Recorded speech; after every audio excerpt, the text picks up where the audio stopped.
Hi friends, welcome back to PRP ஜென்ஸ் in Tamil. Today நம்ம வீடியோவில் நம்ம என்ன பார்க்க போகிறோம்னா, புறாவுக்கு வரக்கூடிய சுக்கா நோயை எப்படி குணப்படுத்துமோ, சுக்கானா என்ன அப்படி இந்த வீடியோவில் ஃபுல்லாக பார்த்துட்டே வரும்.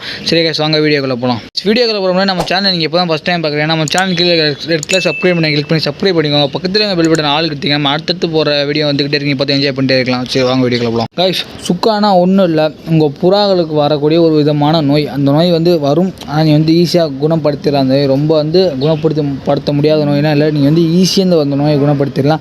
அது எப்படி ஐடென்டிஃபை பண்ணுறதுன்னு ஃபஸ்ட்டு ஒரு ஸ்டெப் சொல்கிறேன். நான் இருங்க அப்படியே கர்ணப்புறா கேஸ் திறந்து விட்டு ஒரு புறா பிடிச்சி கூட உங்களுக்கு எப்படி சொல்கிறேன். வரல, நான் வந்தால் எப்படின்னு உங்களுக்கு சொல்கிறேன். எப்படி பார்த்தீங்கன்னா, கர்ணப்புறா இந்த நெஞ்சு எலும்பு உங்களுக்கு வெளியே இந்த வெளியே தட்டி வந்துருக்கனால ஒத்தால் ஹேண்டில் பண்ண முடியல. கொஞ்சம் சங்கடப்படாதீங்க, நான் சொல்கிற வச்சு நீங்கள் கரெக்டாக புரிஞ்சுக்கோங்க. புறாவோட நெஞ்சு எலும்பு இருக்குது பார்த்தீங்களா, நெஞ்சு எலும்பு அப்படி எலும்பு வெளியே தெரியும். அந்த புறா நான் ஒரு ஃபோட்டோ போட்டு வரேன். கூனி குறுகி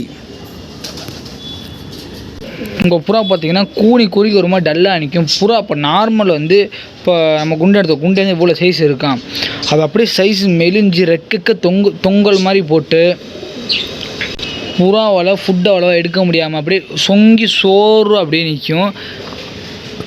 ப்ராப்பராக ஒரு ஃபுட்டு எடுக்காது புறா, அப்படியே டல்லாக நிற்கும். நல்லா ஆக்டிவ் இருந்தால் புறா பறக்கவே பறக்காது. அந்த மாதிரி தான் நீ ஐடென்டிஃபை பண்ணலாம். சுக்கானா இப்படி தான், இந்த மாதிரி தான் இருக்கும். புறாவோட நெஞ்சு எலும்பு தட்டிடும். புறா நல்லா சைஸில் இருந்த புறா சைஸு கம்மியாயிரும்.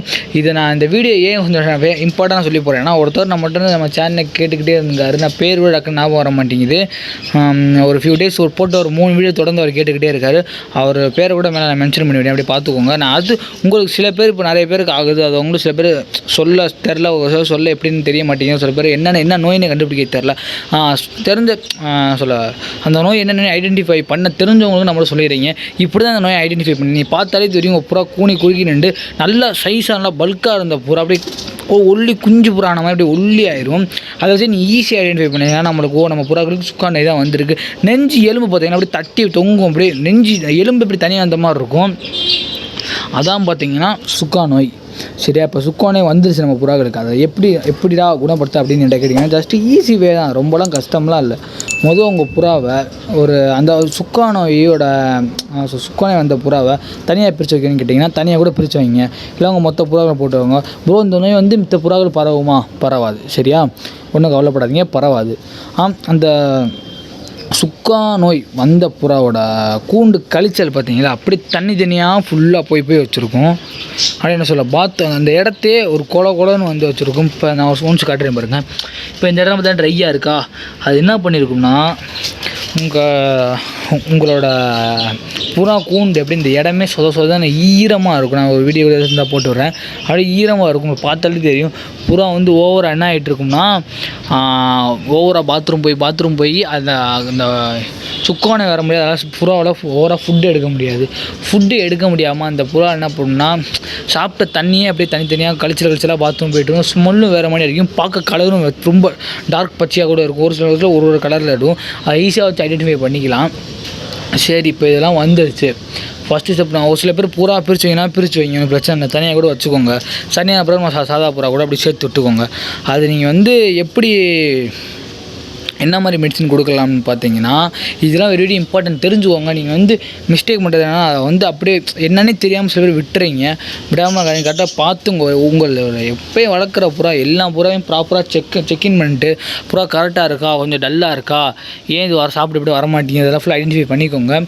சரி, இப்போ வந்துருச்சு, நம்ம வேறு அப்படியே இழுத்துக்கிட்டே போகும். நம்ம வந்துருச்சு எப்படி குணப்படுத்தணும்னு சொல்கிறேன். இந்த புறாவை செப்பரேட்டாக வச்சிட்டிங்கன்னா, அந்த புறாவோட சாப்பாடு இப்போ சுக்கா ஒரு 3 to 4 நாள் ஆகுது. அந்த புறா ஈஸியாக அதான் ஓரளவு சாப்பாடு திங்கி. இப்போ நீங்கள் இப்போ 20 பறக்கை தின்ட்டு அதான் ஓடி போயிடும். அவளால் அதுக்கு திங்க முடியாது. அதால் அந்த நோய் வந்தனால அது நீங்கள் என்ன பண்ணுங்கன்னா, அந்த புறாவை எடுத்துகிட்டு மார்னிங் ஒரு 10 சுண்டக்கல்லை, ஈவினிங் ஒரு 10 சுண்டக்கல்லை அப்படி கொடுங்க. நீங்கள் மொதவே அந்த புறா கண்டுபிடிச்சிட்டிங்கன்னா, இப்போ நான் சொன்ன மாதிரி பார்த்து கண்டுபிடிச்சிட்டிங்கன்னா டக்குன்னு உங்கள் புறாவில் குணம் ஆயிரும். அப்படி நீங்கள் லேட் ஆனால் கூட பிரச்சனை இல்லை. நான் சொல்கிற டிப்ஸை ஃபாலோ பண்ணிட்டு டக்குன்னு குணமாயிரும். இந்த மாதிரி ஸ்டார்டிங்கோ எண்டிங்கோ நான் சொல்கிறத கரெக்டாக ஃபாலோ பண்ணிக்கோங்க. ஸ்டார்டிங் கூட என்ன பண்ணீங்க, நீ 10 சுண்டகளை விட்டு கீழே விட்டால் கூட தண்ணி குடிச்சு அதான் ஒரு 10 இறையை பிறக்கும் எக்ஸ்ட்ரா. எண்டிங்னா சொல்ல முத்திருச்சுன்னா என்ன ஆகுதுன்னா அவளால் 10 இறையை கூட அதெல்லாம் பிறக்க முடியாது. ஏன்னா ரொம்ப வந்து டைஜஷன் டல் ஆயிரும். அதால் அந்த என்ன சொல்ல நம்மளுக்கே ஒரு காய்ச்சல் வந்துருச்சுடா, நம்ம என்ன பண்ணோம், ஒரு காய்ச்சல் வந்து ஒரு 1 டேஸ் கூட வச்சுக்கோங்க, நம்ம நல்லா இருப்போம். நம்ம காய்ச்சல் வந்து கொஞ்சம் கொஞ்சம் கூட நம்ம என்ன ஆகும், நம்ம உடம்பே டயர்டாகி ரொம்ப டல்லாயிரும். அதே மாதிரி தான் அப்படியே அச்சச்சப்பில் புறா தான் அதே மாதிரி தான் ஆகும். எதுவுமே அதே மாதிரி டல்லாக உட்காந்துரும். ஸ்டார்டிங் ஸ்டேஜில் நீங்கள் க்யூர் பண்ணிங்கன்னா டக்குன்னு ஒரு 5 டேஸில் அவ்வளோ முடிஞ்சு செக்யூர் ஆயிரும். சொன்ன மாதிரி ஃபஸ்ட்டு சுண்டக்கல்லையே காலையில் ஈவினிங் நல்லா ஊட்டிடுங்க. 10 சுண்டக்கல்லை போதும், ஊற வச்சு ஊட்டுங்க. சரியா, ஊற வச்சு ஊட்டுங்க. ஏன்னா நீங்கள் வந்து ட்ரையெல்லாம் ஊட்டாதீங்க, தொண்டையில் போய் சிக்கிக்கிறோம். ஊட்டி முடிச்சுட்டு இந்த புறாக்களுக்கு வந்து சிரிஞ்சு, நம்ம நார்மல் யூஸ் பண்ணுற சிரிஞ்சில் தண்ணி அடிச்சு விட்டுருங்க. அடுத்து வந்து அதை கொடுக்குற டேப்லெட் என்னென்னு பார்த்தீங்கன்னா சிஃப்ரான் 250 ஒரு டேப்லெட் விற்கிது. அந்த டேப்லெட் வந்து ஒரு டேப்லெட் அப்படியே கொடுங்க. காலையில் வந்து ஒரு டேப்லெட் சிஃப்ரான் 250 ஒரு டேப்லெட் கொடுத்துருங்க. சரியா guys, அடுத்து பார்த்தீங்கன்னா ஈவினிங் என்ன கொடுக்குன்னு பார்த்தீங்கன்னா ஈவினிங் புறாக்கள் என்ன கொடுக்கும் பார்த்தீங்கன்னா செல்கால் 250 டேப்லெட் கிடைக்கும். அது எல்லா டேப்லெட் ஹியூமன் அதாவது வெட்டினரி 2 இடத்துலையும் வந்து கிடைக்கும். நீங்கள் ஹியூமன் மெடிக்கல் டேப்லெட் வாங்கிக்கலாம். மாத்திரை ரேட் ரொம்ப கம்மி தான். அதை எப்படி பார்த்தீங்கன்னா செல்கால் 250 கேளுங்க, அந்த மாத்திரை தருவாங்க. காலையில் வந்து சிஃப்ரான் கொடுங்க, ஈவினிங் வந்து செல்கால் கொடுங்க. நைட் டைமில் ஒரு பிரச்சனை, நைட் டைமில் கூட 2 டேப்லெட்டாக கூட கொடுங்க. அது உங்களுக்கு எப்படி தோதுப்படுதோ அந்த மாதிரி கொடுங்க. அதுக்கப்புறம் பார்த்தீங்கன்னா குடிக்கிற தண்ணியில் கொஞ்சம் என்ன சொல்ல, போடுற ஃபுட்டும் கொஞ்சம் சத்தான ஃபுட்டாக போடுங்க. சத்து குறைபாடு அவ்வளோ ஃபுட்டே யூஸ் பண்ணாதீங்க. ஃபஸ்ட்டு ரேஷன் அரிசி அவாய்ட் பண்ணிடுங்க. ரேஷன் அரிசி நீங்கள் எவ்வளோ அவாய்ட் பண்ணுறீங்களோ அவ்வளோ உங்கள் புறாக்களுக்கு நல்லது. நீங்கள் கரெக்டான ப்ராப்பரான ஃபுட்டு போட்டாலே போதும், உங்கள் புறாக்களுக்கு எந்த நோய் வராது. அந்த மாதிரி தான் நான் ரொம்ப எல்லா வீடியோலாம் சொல்லிக்கிட்டு இருக்குது. இந்த ஒரு விஷயந்தான், நீங்கள் வந்து மட்டமான ஃபுட்டை போட்டால் உங்கள் புறாவை மட்டமாகி தான் போகும். நீங்கள் வந்து கரெக்டாக ப்ராப்பரான ஒரு ஃபுட்டு போட்டுருங்க. இப்போ வந்து ரேஷன் அரிசி அவாய்ட் பண்ணிடுங்க. வேறு என்ன ப்ரோ அவாய்ட் பண்ணலாம் கேட்டிங்கன்னா போதும். ரேஷன் அரிசி, கோதுமை ஓவராக சேர்க்காதீங்க. கொஞ்சம் கம்பு சூடான பொருள் ஓவராக சேர்க்குறீங்க. சில்னஸான பொருளை கொடுங்க. மழை உங்கள் ஏரியாப்போ ரொம்ப பெய்யுது, மழை காலம் ஸ்டார்ட் ஆகிடுது அப்படின்னா வந்து அந்த கொஞ்சம் கோதுமை அதெல்லாம் கொஞ்சம் கூட்டிடுங்க. அது உங்கள் புறா வந்து கொஞ்சம் விரும்பி சாப்பிட்ற ஃபுட்டாக போடுங்க. பொட்டுக்கடலை மீன்ஸ் பொரிக்கடலை இருக்குது பார்த்தீங்களா, பொரிக்கடலை வந்து நீங்கள் வந்து உங்கள் புறாக்களுக்கு நிறைய கொடுங்க. சுக்கான எந்த புறாக்களுக்கு தனியாக செப்பரேட்டாக கொடுங்க. நம்ம நார்மல் புறாவை சேர்த்து போடுறேன். நார்மல் புறா வீணாக பண்ணுவேன், கம்மியாக இவங்க ஃபுல்லாக அமுக்கிட்டு அவனுக்கு தராமல் அவன் பாவமாக நிற்கிறவன் நிற்பான். ஃபுல்லாக பண்ணிடாதீங்க. அவனை கொஞ்சம் தனியாக கவனிப்பு கொஞ்சம் கூட கொடுங்க சரியாகிற வரைக்கும். இப்போ உங்கள் வீட்டில் தான் பண்ணுவாங்க, எனக்கு வந்து காய்ச்சல் ஆயிடுச்சுமா நடிப்பை போட்டு அது வேணுமா இது வேணுமா டக்குனு வாங்கி தருவாங்களோ அதே மாதிரி தான் அதுகளுக்கும் கொஞ்சம் நடிப்பை போடும். நீ அதை வாங்கி தந்துடுங்க, அப்படியே விட்டுறாதீங்க. புறா டெத் ஆகும் வாய்ப்பு இருக்குது guys. நான் சொல்லிக்கிறேன், கரெக்டான ப்ராப்பரான அந்த பொட்டுக்கடலை சுண்டக்கடலை அந்த மாதிரி கொடுத்துட்டே வாங்க.